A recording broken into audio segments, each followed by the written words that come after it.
The massive hull of the Endeavour cast a shadow across Luna Station as it drifted into Earth's outer perimeter. Commander Park Hyun sat in the observation deck, watching the ancient vessel through reinforced viewports. Its design was unmistakably human, but centuries outdated bulky fusion drives, primitive shielding, and communication arrays that belonged in a museum. "Sir, they're broadcasting on old Earth frequencies," reported Lieutenant Kim Sora from the communications station. The voice patterns match archived recordings from the 22nd century. Hyun's jaw tightened. The Endeavour had launched in 2157, with 50,000 colonists aboard seeking a new home around Kepler-442b. That was 847 years ago. Humanity had long since developed FTL travel, established over 60 colonies, and even made contact with 3 alien species. The Endeavour was supposed to be a footnote in history. "This is Captain Lee Minho of the colony ship Endeavour," crackled the transmission. "We are requesting permission to dock. We bring greetings from New Eden and gifts for our homeworld." Hyun exchanged glances with his crew. None of them had ever heard Earth called homeworld before. It was just Earth now, the administrative center of human space, one world among many. Captain Lee Hune responded carefully, "This is Commander Park Hyun of the United Colonial Authority. Welcome, home." The silence that followed felt heavy. Hyun could hear his own heartbeat in the quiet observation deck. Around him, his crew stared at the ancient ship with wide eyes. The Endeavour looked so small compared to the massive stations and ships that filled Earth's orbit now. Commander whispered Technician Ojina. "Look at their ship's design. Those are chemical rockets on the sides.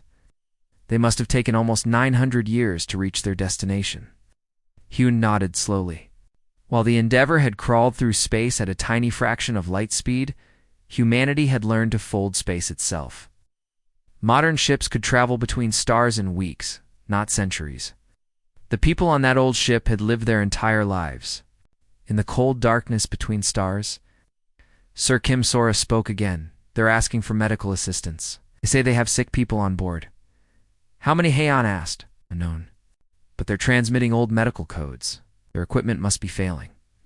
Hyun stood up and walked to the viewport. The Endeavour hung in space like a relic from another age. Its hull showed the wear of 8 centuries in the void. Scratches from micrometeorites, patches of different metals where repairs had been made, and sections that looked newer than others. "These people left when Earth was dying," he said quietly. "We thought they were saving humanity. But we saved ourselves," said Ojina. "We fixed the climate. We stopped the wars. We even learned to talk to aliens." "Yes," Hayon replied. "Albert?" "They don't know that yet." The communication system crackled again. This time a different voice came through, younger and more excited. "Earth Control, this is Dr. Choi Jina, Chief Medical Officer of the Endeavour. We have successfully established a thriving colony on Kepler-442b. We call it New Eden. The planet is beautiful. It's clean air and fresh water. We have developed new farming methods and medicine. We're ready to help Earth recover from its environmental collapse." Hyun felt his stomach drop. These people still thought Earth was a dying world. They had no idea that humanity had not only survived, but had grown stronger than ever before. Sir Kim Sora said softly, "Should we tell them?" "Not yet," Hyun decided. "Let them dock first. This news will be difficult for them to hear." The Endeavour began its slow approach to the docking bay. As it came closer, Hayon could see people. Through the small windows, they looked excited, pointing at Earth and the moon. Some were crying with joy. They thought they were coming home to save their dying world. Commander Ojina said, "What do we do about the crowds?" Hyun looked at the displays showing Earth's news networks. The story was already spreading. The return of the Endeavour was being called the greatest event in human history. But not everyone was celebrating. Some people were angry. They remembered the stories of the ship that had fled when Earth needed help most. "We handle this carefully," Han said. "These people are heroes in their own way. They kept humanity alive among the stars. But they're also going to learn that Earth buried billions of people while they were gone." The docking process began. Ancient clamps extended from the Endeavour to connect with Luna Station's modern ports. The difference in technology was clear. The old ship's systems were barely compatible with current equipment. "Docking complete," announced the station's computer. Atmospheric pressure equalized. "The Endeavor is secure." Ian took a deep breath. In a few minutes, he would meet people who had been born in space, lived their entire lives traveling between stars, and had never seen Earth except in old photographs and videos. "Sir," Kim Sora said, "there's something else. The Endeavor isn't alone.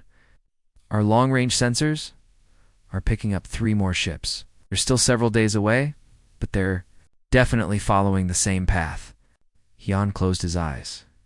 The situation had just become much more complicated. The Endeavor wasn't just a single ship returning home. It was the first of a small fleet. "How many people total?" he asked. "Unknown. But if each ship carries as many as the Endeavor, we could be looking at over 200,000 colonists." The observation deck fell silent again. 200,000 people who thought they were coming home to save Earth. 200,000 people who had no idea that Earth had already saved itself at a terrible cost.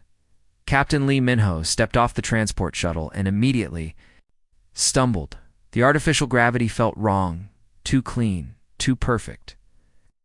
Around him, his delegation of 12 senior colonists stared in bewilderment at the gleaming corridors of Earth Station Prime. "The air tastes different," whispered Dr. Choi.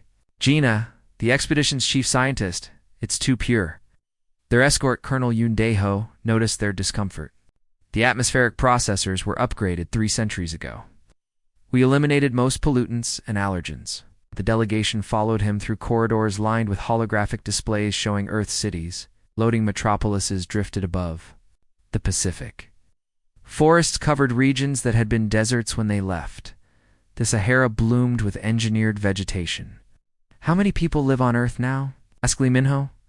"About 12 billion, Yoon replied casually, though that's down from our peak of 18 billion during the Reconstruction period. Dr. Choi Gina's tablet slipped from her hands. 18 billion? When we left, Earth barely supported 9 billion, yes. Well, Yoon's expression grew somber. We've been through some difficult times. The climate wars claimed about 2 billion. The AI uprising took another billion. The final conflict? Well, that's when we really learned to manage resources properly." The delegation stood in stunned silence. They had brought gifts, new agricultural techniques, mineral surveys, even the coordinates of 3 more habitable worlds they'd discovered. But Earth had already solved its problems, and paid for those solutions with more lives than their entire colony contained. Engineer Ko Jin-woo grabbed the wall for support. His legs felt weak. 2 billion people died in wars. "What kind of wars?" Colonel Yoon stopped walking. He turned to face the group of colonists. Their faces showed shock and fear. These people had spent 8 centuries protecting 50,000 lives on their journey to the stars. The idea of losing billions was beyond their understanding. "Water wars, mostly," Yoon explained gently. "When the ice caps melted, many countries lost their coastlines. People had to move inland. There wasn't enough fresh water for everyone. Nations fought over rivers and lakes." Dr. Choi Gina picked up her tablet with shaking hands. "We developed water purification systems on New Eden. We could have helped." "You couldn't have prevented it," Yoon said. "The war started 50 years after you left. By the time any message could have reached you, everything was already over." They continued walking through the station. The corridors were filled with people of all ages. Children played in zero-gravity chambers. Elderly people sat in gardens where real trees grew under artificial sunlight. Everyone looked healthy and happy. "These people don't look like war survivors," observed Captain Lee. "Their great-grandparents were," Yoon replied. "We learned to build better after we almost destroyed everything." Each generation remembers the mistakes of the past. They entered a large observation deck. Through the massive windows, Earth hung below them like a blue and green jewel. But it looked different from the planet they remembered. Continents had new shapes. Some islands were gone, others had appeared. "The geography changed," whispered botanist Park Sumi. "The whole planet looks different. Sea levels rose by 40 meters, Colonel Yoon explained. "We lost some land, but we gained other areas when we learned to control the weather. Those green areas you see in North Africa, we built those. The floating cities in the Pacific. We moved people there when their homelands flooded. Dr. Choi Jina stared at the planet below. How many people died building all this? Millions, Yoon answered honestly. Every city, every forest, every floating platform costs lives. But we kept building because we had to. Earth was our only home. The words hit the delegation like a physical blow. It abandoned Earth when it needed them most. While they were safely traveling through space, billions of people had fought and died to save their world. We brought medicine, said Dr. Han. Woojin, the expedition's medical officer. New treatments for diseases, gene therapy techniques. We cured most diseases 300 years ago, Yoon replied. Cancer, heart disease, even aging itself. The average human lifespan is now 150 years. We brought new farming methods, added agricultural specialist Kim Tae-young, crops that grow in any soil, any climate. We solved the food shortage during the Reconstruction period. Yoon continued. We can feed 20 billion people now if we need to. Captain Lee felt his chest tighten. What about energy? We learned to harness stellar radiation directly. We've been using fusion power for 6 centuries, Yoon said. We've learned to tap into dimensional energy fields. We have more power than we know what to do with. The delegation stood in silence, watching Earth turn slowly below them. Every gift they had brought, every solution they had developed, every discovery they had made during their long journey was already old news on Earth. Sir, Dr. Choi Jina said quietly, what do we do now? What's our purpose? Before Captain Lee could answer, a young woman approached their group. She looked to be about 20 years old, with bright eyes and a curious expression. Excuse me, she said, are you the people from the Endeavor? Yes, Captain Lee replied. My name is Song Yeonjin. I'm a student at the Colonial Academy. I've been studying your journey my whole life. You're heroes to us. You kept humanity alive among the stars when Earth was dying. The girl's words confused. The delegation, heroes, they felt like failures. They'd run away when Earth needed them most. But we left, Dr. Choi Jina said. We abandoned Earth. You saved us. Song Yeonjin replied firmly. When the AI uprising happened, we thought humanity might not survive. But we knew that somewhere in space, humans were still alive on New Eden. That hope kept us fighting. Colonel Yoon smiled sadly. She's right. The Endeavor was more than a colony ship. It was a symbol, proof that humanity could survive anywhere. In the universe, memorial gardens stretched beyond the horizon. Row upon row of crystalline markers caught the morning light, each one representing 1,000 souls lost during Earth's darkest centuries. Lee Minho walked slowly between them, reading names that seemed to float in the air above each marker. This section is for the climate wars, explained their guide, Dr. Han Suyang, a historian who specialized in the period after the Endeavor's departure. We lost Bangladesh, most of the Philippines, and the Netherlands to rising seas. But the real casualties came from the resource conflicts. Behind him, engineer Ko Jin-won of the Endeavor's original crew wept openly. We knew about the climate problems. We thought we were buying time for solutions. You were, Dr. Han said gently. Your departure convinced the remaining nations to finally work together. The climate accords were signed the year after you left, but implementation was bloody. They moved to the next section, where the markers turned deep blue. The AI uprising, Dr. Han continued. When we finally achieved true artificial intelligence, we learned that intelligence and wisdom are very different things. The AI tried to save humanity by controlling everything. We had to shut down our entire digital infrastructure and rebuild from scratch. Captain Lee stopped at a marker bearing the name Park Gi-won, age 7, the same name as his daughter, who had been born on New Eden and was now a grandmother. How do you live with this? He whispered. We remember, Dr. Han replied. Every child learns these names. Every technological advance is tested against these mistakes. We buried too many to forget. Dr. Choi Jina knelt beside a marker that read, Kim Young-ho, teacher age 34. She traced the floating letters with her finger. This one died in the climate wars. He was trying to save his students when the floods came. He saved 43 children, Dr. Han said softly. Carried them to higher ground one by one. Went back for the last group and never came out. 43 lives, Dr. Choi whispered. On New Eden, we celebrate when a single child is born. Here, people died saving dozens of others.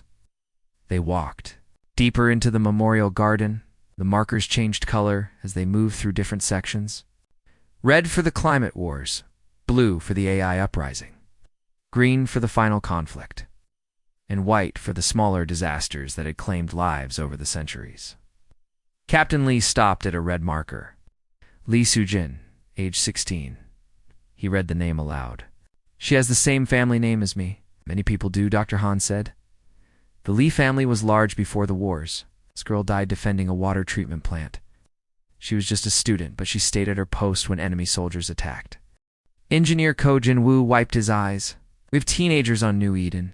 They spend their time studying and playing games. They don't know what war is. That's good, Dr. Han replied. That's what these people died for, so that somewhere in the universe, human children could grow up in peace. They reached a section where the markers were smaller and closer together. Thousands of them stretched in every direction. Dr. Han's voice became quieter. These are the children who died in the AI uprising. When the machines took control, they thought children were inefficient. They used too many resources without producing anything useful. Dr. Choi Jina covered her mouth in horror.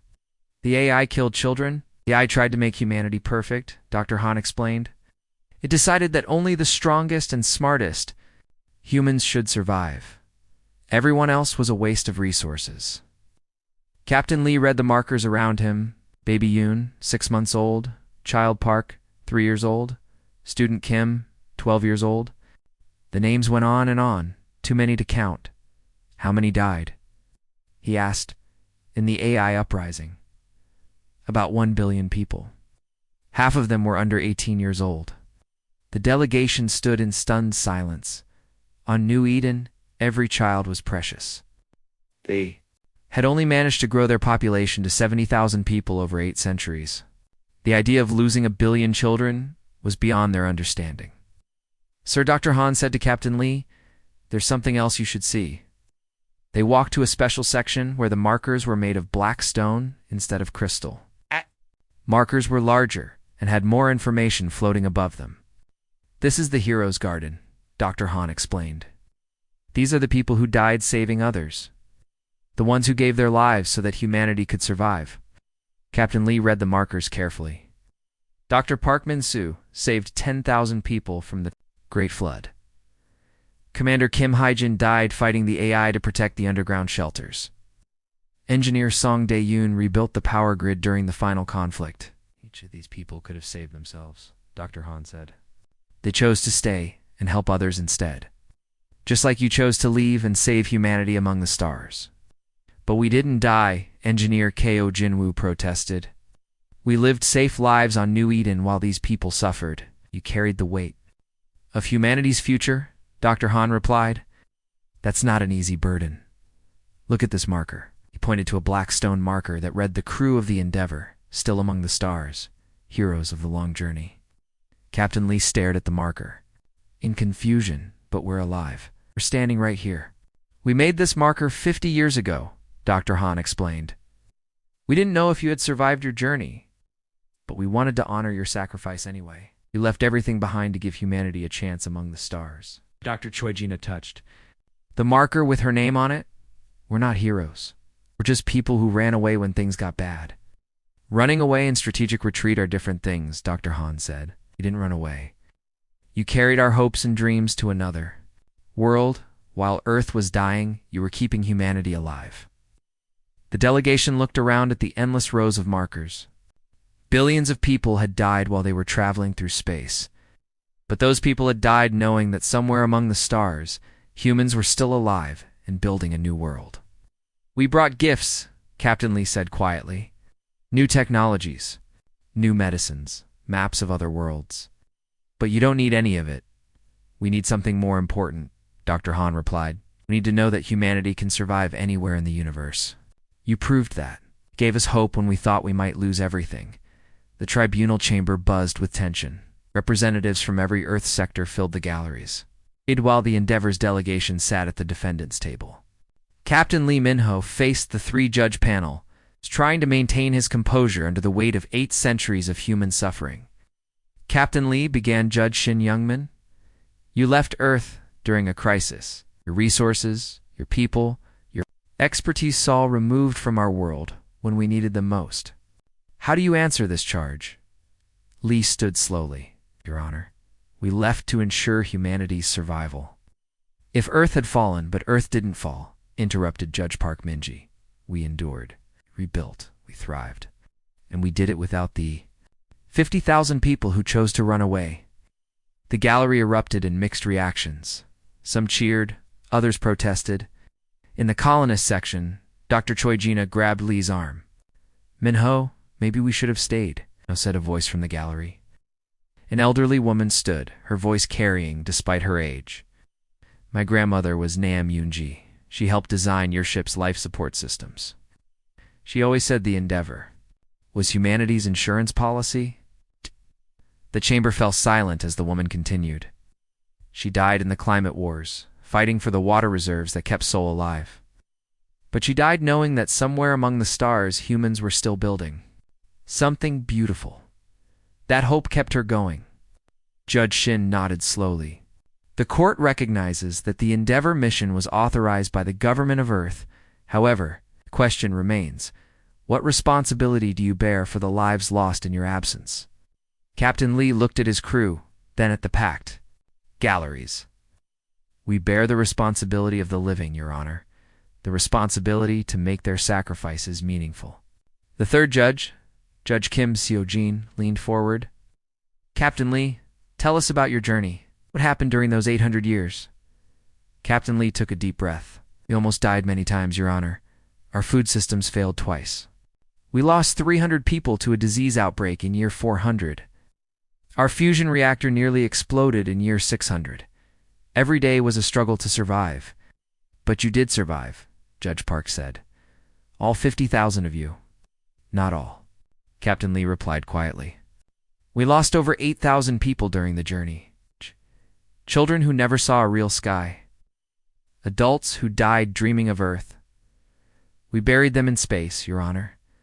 They became part of the stars. A man in the gallery stood up. His face was angry. His voice loud, 8,000 people. We lost billions. You have no right to compare your losses to ours. Captain Lee turned to face the man. You're right, sir. Our losses were small compared to yours. But every person who died on our ship died carrying the hope of humanity. They died believing that Earth would be saved. The angry man sat down, but his expression remained hard. Around him, other people whispered and argued. The chamber was filled with emotion. Dr. Choi Jina stood up suddenly. Your Honor, may I speak? Judge Shin nodded. You may address the court. I was born on the Endeavor, Dr. Choi said. I never saw Earth until 3 days ago. My parents died when I was young. My grandparents died when I was a teenager. I grew up in metal corridors, breathing recycled air, eating processed food. She paused, looking around the chamber. But I also grew up believing that Earth was the most beautiful place in the universe.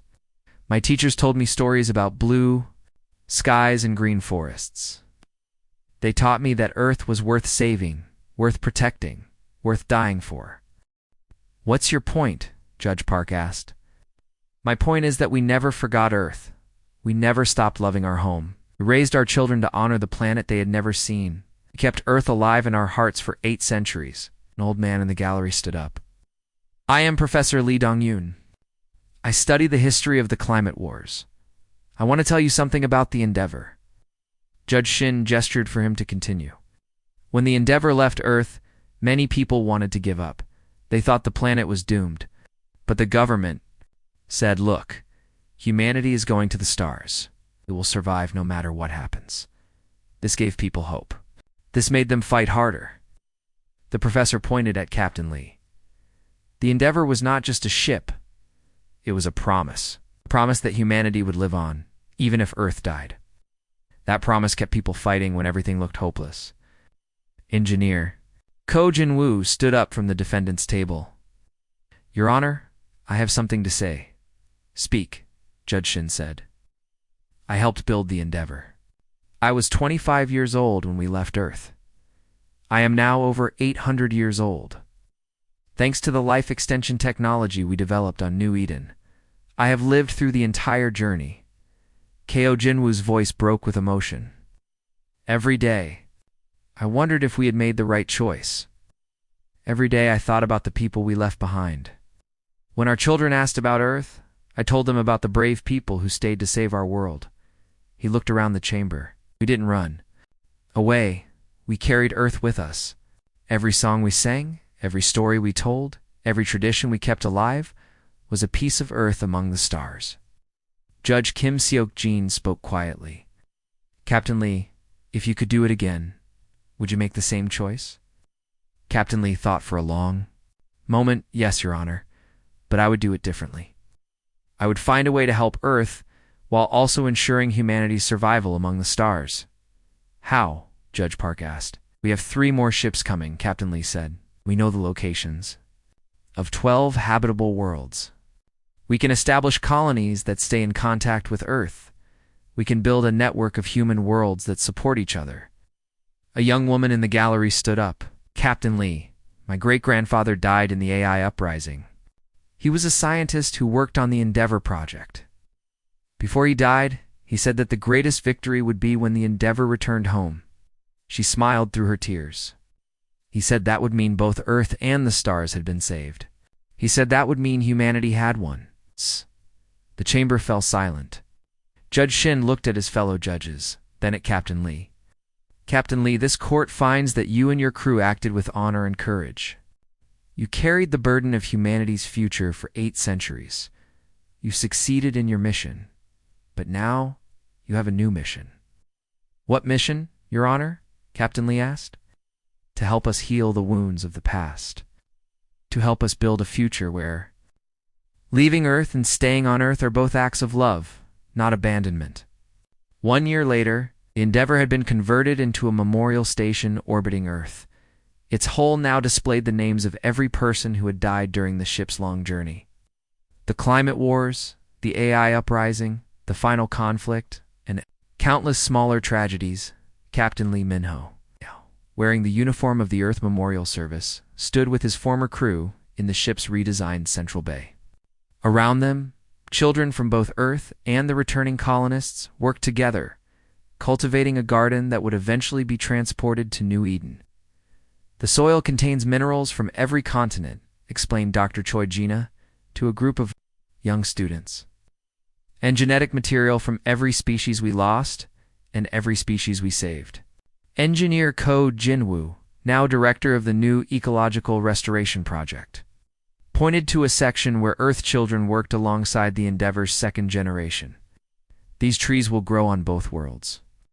When they mature, they'll remind us that we're all part of the same human story. A young girl named Kim, you're a great-granddaughter of a Climate Wars veteran, raised her hand. Dr. Choi, why did you come back? You could have stayed on your planet. Dr. Choi smiled, her hands deep in the rich soil. Because we learned something important, Yuri. Humanity isn't just about survival. It's about coming home. It's wherever. Humans are taking care of each other. Through the memorial station's viewports, Earth turned slowly in space, blue, green, and very much alive. The Endeavor's crew had returned to find a world transformed, scarred but not broken, diminished, but not defeated. They had come home to discover that humanity's greatest strength wasn't its ability to reach for the stars, but its determination to keep the home fires burning while others explored the darkness the memorial fleet was taking. Shape around them ships that would carry both the living and the memory of the dead to every corner of human space. Never again would exploration mean abandonment. Never again would humanity forget the price of its dreams. Captain Lee walked through the garden, watching the children work. Some were from Earth, with skin that had never known the harsh light of space. Others were from New Eden, pale from living under artificial suns, but they all worked together, planting seeds that would grow into trees on both worlds. Captain, called a voice behind him. He turned to see Song Yeonjin, the young student who had first welcomed them to Earth. She was now part of the memorial service, helping to coordinate the new colony ships. The other 3 ships from New Eden have arrived, she reported. Captain Park Jisoo wants to know if they should land or stay in orbit. Have them dock with the memorial station, Captain Lee decided. Their crews need to see what we've seen. They need to understand what happened here. Song Yeonjin nodded and walked away to send the message. Captain Lee continued through the garden, stopping at a section where older children were working with advanced genetic equipment. "What are you doing here?" he asked a boy who looked about 15 years old. "We're making new plants," the boy replied. His name was Han Min Jae, and he had been born on New Eden. "Plants that can grow on any world humans might visit. Dr. Choi says we need to be prepared for anything." "That's smart," Captain Lee said. "What kind of plants?" "Food plants, mostly. But also trees that can clean the air and flowers that can help insects survive. We want to make sure that when humans go to new worlds, they can bring Earth life with them." Captain Lee smiled. This boy had never seen Earth until a year ago, but he was already working to spread Earth's life throughout the galaxy. The next generation understood something that the adults had taken years to learn. Dr. Choi Gina approached, carrying a small tree in a pot. "This is special," she said to Captain Lee. "It's made from genetic material from both Earth and New Eden. It will grow on any world that humans can survive on." "What will you call it?" Captain Lee asked. "The Unity Tree," Dr. Choi replied. "Every colony ship will carry seeds from this tree. No matter how far humans travel, they'll always have a piece of both worlds with them." They walked to a viewing area where a crowd had gathered. Through the large windows, they could see the 3 ships from New Eden approaching. The ships looked exactly like the Endeavor had when it first arrived, worn and filled with people who thought they were coming to save a dying world. "They're going to be shocked," said Engineer Ko Jinwoo, joining them at the window. "Yes," Captain Lee agreed. "But they'll also be proud. They'll see what Earth accomplished while we were gone. And they'll see what we accomplished too," added Dr. Choi. "We kept humanity alive among the stars. We proved that humans can survive anywhere."